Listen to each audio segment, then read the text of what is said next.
Jumping back right into the action now, one of the biggest topics we saw this week on covering from the GSMC Chip Shot Football podcast that we brought up on the show, now bringing it up once again because we finally got the thoughts of Bryce Young this week on the decision that was made, right? Bryce Young being benched by the Carolina Panthers. A surprise, I think, for a few people, definitely for myself, because I think I saw a report somewhere that said that Bryce Young is now the earliest benched quarterback that was picked number one overall, lasting only about 16 or 14 games or something like that. So I definitely wouldn't have expected it to be him. I felt like they would have just given him more of an opportunity to try and get better. It wasn't looking great at all, obviously, admittedly. The plays weren't working. He wasn't playing great himself either, but I don't know. I felt like it wasn't going to happen after 2 weeks, but that's just me. But now Bryce had a chance to speak about it, about the Panthers' decision to bench him, now going with Andy Dalton as the starter. And just on that topic, Bryce Young, I think based on the kind of quarterback, the kind of person that he is, his responses didn't really surprise me, but still, it was worth bringing up because I think just reacting to it, they were pretty interesting because he said, it's not something I was necessarily expecting. Obviously, not something that was great to hear, but I respect Coach Canales. I respect the organization. They made the decision. Right now, that's the situation that it is. I have to do everything to help the team whatever way I can. And after the decision, he's being very respectful of it, obviously, but afterwards, a lot of people came out on social media to kind of rally around Bryce Young. You had LeBron even coming out and saying something. Chuba Hubbard, Adam Thielen, his teammates as well, stepped up and spoke about, their level of confidence in him and still being supportive of him, knowing that he's going to get over this, right? But kind of deflecting the blame a little bit, at least the way that LeBron put it in his statement. He said that this wasn't on you. And that's how I feel about it. I think that's how a lot of people kind of took the news. Baker Mayfield talked about it and relating it back to his situation with the Browns, the Panthers, and not really the Rams, but, those two situations in particular, saying that he's just really essentially not given an opportunity to succeed. That's basically how I felt. And, he referenced how now, after however many years Baker's been in the league, now he finally feels comfortable in this situation, and it's showing in the way that he's performing. So he also supportive of Bryce Young, saying that this is nowhere near the end for him. He's going to figure it out. But even through all of that, which I feel like is the right mindset to have on this situation, Bryce Young still kind of put the blame on himself pretty much, and I think, again, it goes with the kind of person that he is. He said, at the end of the day, we had a ton of drives, a ton of games that I didn't do enough during that. I look in the mirror and I take accountability for that. For the most part, every snap hit my hands, and I didn't do enough with it at the end of the day, which is true, right? By the position, by, fact, by the position, obviously, of quarterback, it is true, right? A lot of how the game goes is dictated on how he plays. But again, you acknowledge that Bryce is being honest there and is being truthful in that sense, right? By keeping it, in terms of blaming himself, acknowledging that he hasn't been great necessarily, just from an individual standpoint. Maybe I haven't watched many Panthers games, obviously. But also watching, maybe you see some plays he made the wrong read. I know he's made a couple bad throws in there as well, but I find it hard within myself to kind of just say that, it's his second year, he should be hitting all throws, right? Especially when last year you had probably a whole different offensive system that you ran, a ton of different coaches and personnel in there each and every day, telling you one thing one year, in your first year, you still trying to figure out what it is to be in the NFL, and then the second year, once you kind of have an understanding of the personal side of everything, then it switches up completely during your work life, and you have another head coach, you have another group of advisors, another group of coaches that are telling you a whole different lesson now.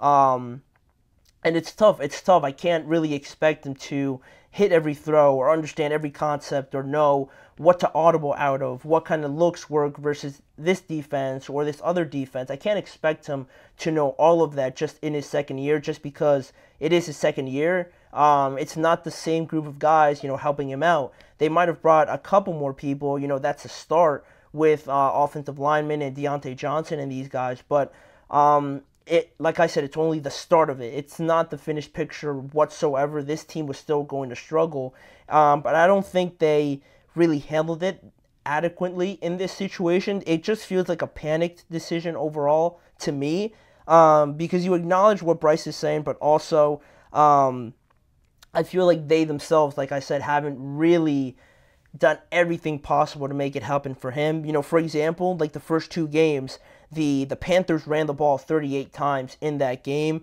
And again, it goes with the ebbs and flows, obviously, of you're down like 20 points or like 15 points. You're not going to run the ball that often, right? That makes sense. But still, you look at how many times their opponents have run the ball. 38 times, like I said, for the Panthers, 81 for their opponents in 2 weeks. In 2 weeks, the disparity is nearly 50 in the amount of times that their opponents run the ball and the Panthers, right? I understand that if it's not working, it almost feels crazy to just keep trying and get stuffed or keep trying and lose like 2 yards, which is reasonable, right? But still, like I said with Caleb Williams, it's almost bigger than just the game, right? You're going to struggle. You might not be one of the best teams, certainly for the Panthers, but it's bigger because you have, the guy, the presumable guy for your franchise, right? You drafted him first overall. You can't mess that up, because to mess it up and mess this young man's career up and not have him work out as he would have liked, now you have to start the whole thing over again. If you bring in another guy, and you have to hope that at that time it works again, right? And through the years, right, of trying it over again a couple times, you're still one of the worst teams in the NFL, and that just can't happen for an organization, right? You have to try and find some success, but you can't if you just keep restarting this entire thing, right? That's where running the ball is more big picture, right? You got to try and protect this young player at some point somehow by running it a couple times, and maybe it works some games. More often than not, it might not, but still, you don't have guys in his face. You don't have guys tackling him or sacking him close to 5 to 6 times each game. And that way, his decisions get rushed. He feels rushed. He gets a little bit antsy. He puts his head down to just try and run away instead of, keeping his head up, looking for options and diagnosing what he sees.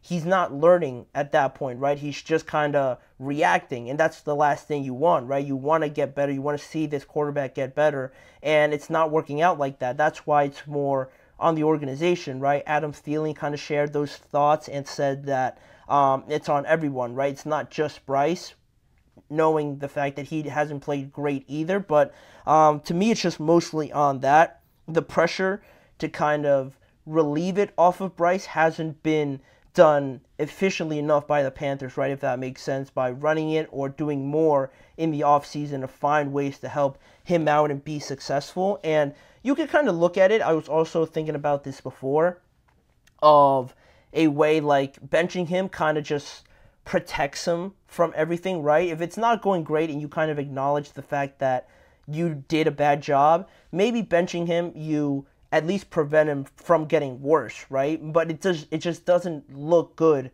because you're admitting the fact that you kind of messed this up, right? That's why, again, to me, it just falls more on the Panthers at this point, kind of knowing that they messed up. And whether or not now you start thinking about it, it was inevitable, that the question would come up, right?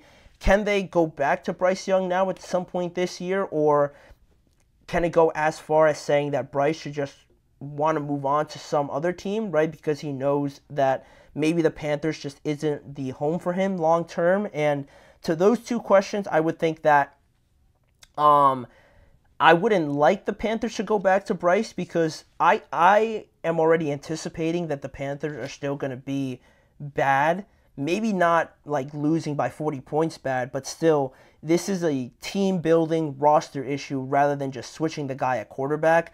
I don't think it's that easy. I still expect the Panthers to struggle. And to go back to Bryce, I feel like that's just like so unnecessary at this point. You might as well just stay with Andy Dalton at this point, unless Bryce is blowing you away in practice and just looking like a completely different guy, maybe. But still, I wouldn't go. He never should have been starting right away. That's how I feel about it. Like, Drake May still was on the bench. I feel like Bryce should have been doing the same thing.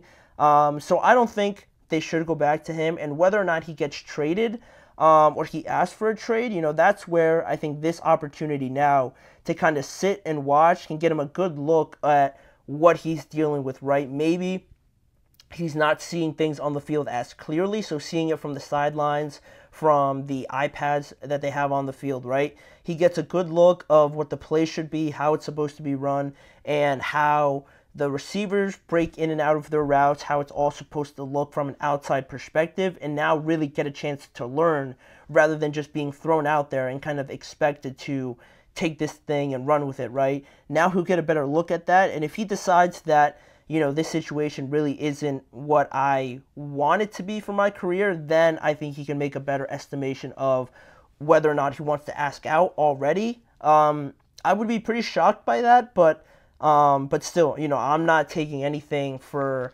granted in a sense. I think anything could happen now. I didn't think he would be benched, and he was. So going forward, I don't think I'd be too surprised with whatever happens next with this Panthers organization and Bryce as a player. But again, very unfortunate to see Bryce be benched already, but in no way am I thinking that, he's done or he's a bust or anything like that. I really have to see him somewhere where I think most people can understand that it is a good situation for him to grow, and the Panthers haven't been that for him thus far. So that is where the Bryce situation is right now. What he had to say about it as well, I thought was pretty interesting.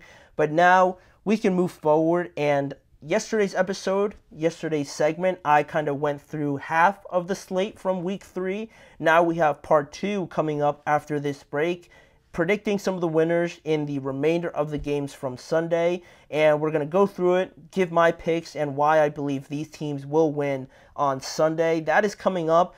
Don't go anywhere. We'll be right back.